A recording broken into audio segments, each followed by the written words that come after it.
Amen. Amen. Lis la parole de Jésus. Amen. La guérison d'Aîné. Pierre, qui parcourait tout le pays, se rendit un jour chez les croyants qui vivaient à Lydda. Il y trouva un homme appelé Aîné qui était couché sur un lit depuis 8 ans parce qu'il était paralysé. Pierre lui dit: Aîné, Jésus-Christ te guérit. Lève-toi et fais ton lit. Aussitôt Aîné se leva. Tous les habitants de Lydda, de la plaine de Saron, le virent et se convertirent au Seigneur. Amen. Amen. C'est Lydda chez toi? Oui. En bas? Amen. Amen. Gloire à Dieu. Amen. C'est le miracle à Lydde et à Jaffa. Et ici, nous voyons l'histoire d'un homme qui était paralysé. Et ça nous rappelle l'histoire d'un homme aussi que Jésus avait vu qui était paralysé, qu'on a ramené à Jésus dans son brancard. Et Jésus a dit, lève-toi, prends ton lit et marche. Et ici, Pierre a rencontré un cas, je dirais, similaire à celui que Jésus avait rencontré. C'était un homme qui s'appelait Aîné, comme la sœur l'a lu, qui était à Lydda.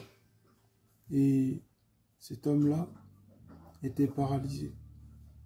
Il est écrit au verset 33, « Il y trouva un homme appelé Aîné, qui était couché sur son lit depuis 8 ans parce qu'il était paralysé. » Un homme qui depuis plus de 8 ans dans la même situation parce qu'il est paralysé. Vous voyez, il y a des personnes souvent qu'on regarde dans nos vies et on les voit qu'elles n'avancent pas, ou on voit que ces personnes-là ne progressent pas. Ce n'est pas parce qu'elles sont feignantes, ce n'est pas parce qu'elles ont un... Bon, il peut y avoir un point psychologique, mais ça revient plus ou moins à ça. Mais ces personnes souvent sont paralysées. Amen.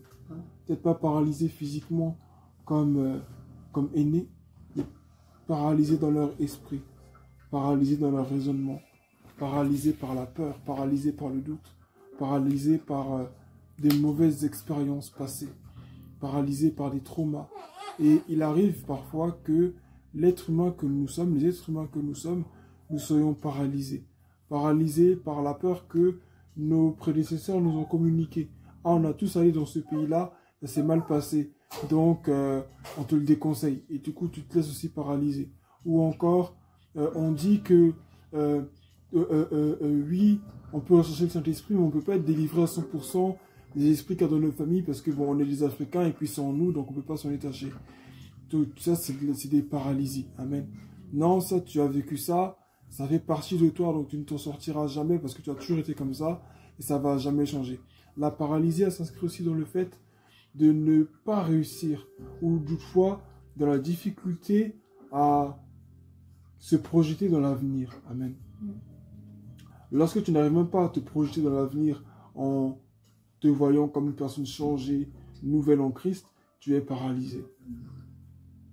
Lorsque tu n'arrives pas à voir même ta famille, tes proches dans le futur, où tu vois que tu arrives à avoir cette foi pour dire ils seront changés, ils seront transformés, c'est ce que tu es semblable à Aîné.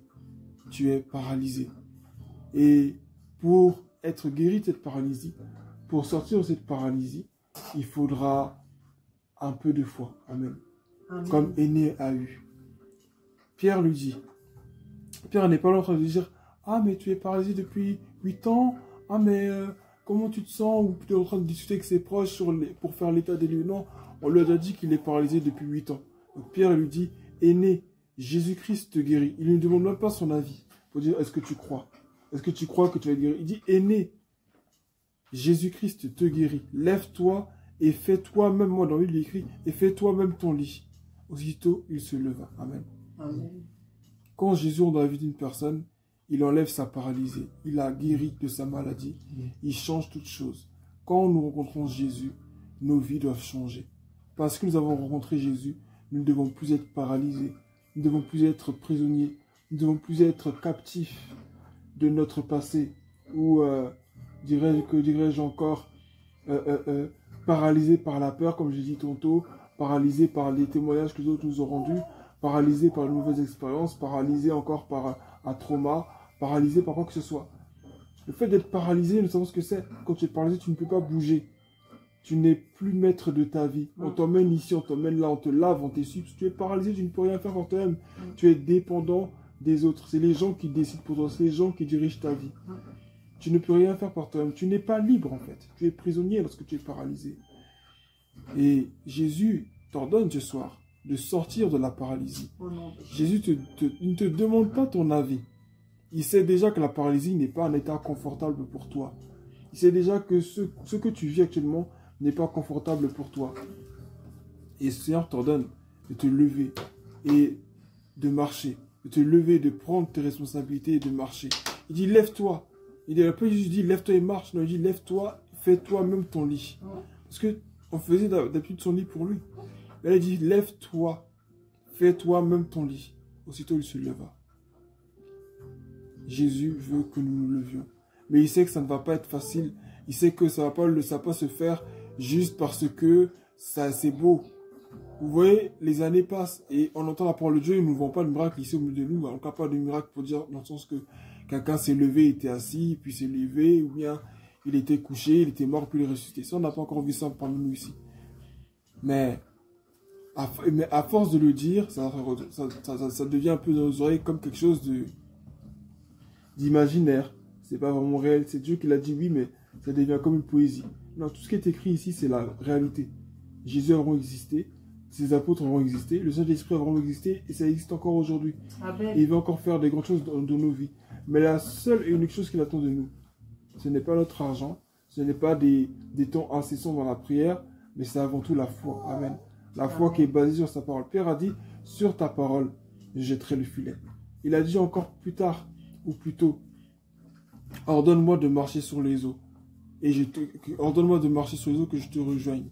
Pierre, là encore une fois, voulait se baser sur la parole de Dieu, sur la parole de Jésus. Parce qu'il savait que la parole de Jésus était efficace. Il savait que s'il se basait sur la parole de Jésus, là, quelque chose allait se passer. Amen. Et c'est ça, et c'est là la clé de notre délivrance. Nous devons nous baser sur la parole que Jésus nous donne. Nous devons nous baser sur ce que Jésus nous dit. Ta délivrance est rattachée à la foi que tu mets en la parole de Dieu. Elle n'est nulle part ailleurs. Une fois que tu crois en cette parole, que cette parole est la vérité, ce n'est pas basé sur une sensation. Souvent, nous voulons attendre de sentir les choses. Ah non, moi, je sens que... Là, je sens quelque chose en moi. Ah, c'est le Saint-Esprit. Dieu peut permettre que tu sens des fois des choses. Dieu peut le permettre, c'est vrai, pour t'encourager. Il peut le permettre. Mais quand tu veux grandir spirituellement, tu ne peux pas juste t'attendre à sentir des choses. Parce que tu n'as pas toujours sentir des choses pour que Dieu agisse. Amen. Amen. Alors, ce soir, je veux t'encourager. Pour être libre comme Aîné était libre. Pour recevoir la pleine délivrance. Et pour que par ton témoignage, des milliards et des milliers soient convertis. Parce que souvent, ce dont nos familles ont besoin pour être convertis, ce n'est pas forcément que le Saint-Esprit descende sur elles, hein. C'est de voir nos familles, nos vies, à nous-mêmes changer. Amen. Quand ils voient que toi avant tu n'avais pas ci, maintenant tu as ça, ils vont se dire, mais attends, si elle a grandi devant nous, elle a marché à 4 pattes devant nous, on l'a ici, on l'a lavé, puis elle vit ça, c'est que pour nous aussi Dieu peut le faire. Donc nous aussi on va croire en son Dieu pour voir ce qu'il va faire dans nos vies, c'est tout. Amen. Amen. Donc, Aîné n'est pas un être humain moins, n'est pas un surhomme. Il a juste mis sa foi. Il était paralysé, hein, mais il n'était pas sourd. Amen. Amen. Aîné était paralysé, mais il n'était pas sourd. Il n'était pas aveugle non plus. Il était juste paralysé. Alors, ce soir, je veux que tu réalises d'abord, déjà, là où est la paralysie dans ta vie. Parce que quand tu ne fais pas de diagnostic, quand tu ne reconnais pas ton état, tu ne peux pas être changé. Amen. Il faut déjà reconnaître que là, j'ai eu un traumatisme. Là, il y a un démon qui est rentré. Là, il y a eu des peines, des blessures qui n'ont pas été guéries. Là, il y a des mauvais choix qui ont été faits. Là, il y a eu de la rébellion de ma vie avec le Seigneur. Parce que la paralysie, je l'ai dit, c'est causé par beaucoup de choses. Mais la paralysie, elle est causée aussi par la rébellion vis-à-vis de Dieu. Amen. Amen. Beaucoup de choses peuvent causer la paralysie. Parce que la paralysie, des fois, on pense que c'est une attaque de l'ennemi. Non. La paralysie, parfois aussi, c'est un châtiment de Dieu.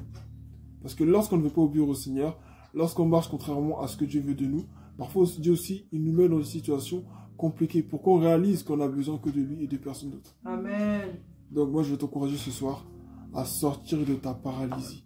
Ce n'est même pas ta paralysie, sors de la paralysie. Amen. Amen. C'est là le thème de ce soir. Sors de la paralysie. Tu en as le pouvoir. Il n'y a que toi qui puisses le décider aujourd'hui. Dire, c'est vrai, j'ai vu comme ça pendant des années. Mais si Jésus a changé la réalité de beaucoup de gens, c'est qu'il peut changer ma réalité aussi. Amen. S'il a changé la vie de ces personnes, c'est qu'il peut changer ma vie aussi. Et je finirai par dire que Le problème, ce qui nous empêche de sortir de là, c'est que nous sommes tellement habitués à vivre dans ça que c'est devenu pour nous une réalité. C'est devenu pour nous une norme. Mais ce n'est pas en réalité la norme. Nous sommes tombés dans une illusion et nous croyons qu'en fait cette illusion est la réalité. Que nous sommes nés pour vivre éternellement comme ça et que ça ne changera jamais. C'est-à-dire, le diable n'a même pas besoin de nous tromper parce que nous-mêmes nous nous trompons nous-mêmes. Nous croyons que c'est la vérité, que c'est la réalité. Et nous pensons que c'est aussi réel que notre couleur de peau, c'est aussi réel que nous portons notre nom. Mais ce n'est pas la vie que Dieu a pour nous. Ce n'est pas du tout la destinée que Dieu a pour nous. Et ce n'est pas là que Dieu veut nous bénir. Amen. Amen. Amen. Mais Dieu veut que nous sortions de là. Et pour ça, il faut le décider. Parce que la vraie réalité, là, elle est en Christ. Qu'on doit vivre, là, elle est en Christ. Amen. Et c'est le plan que Dieu a pour nous.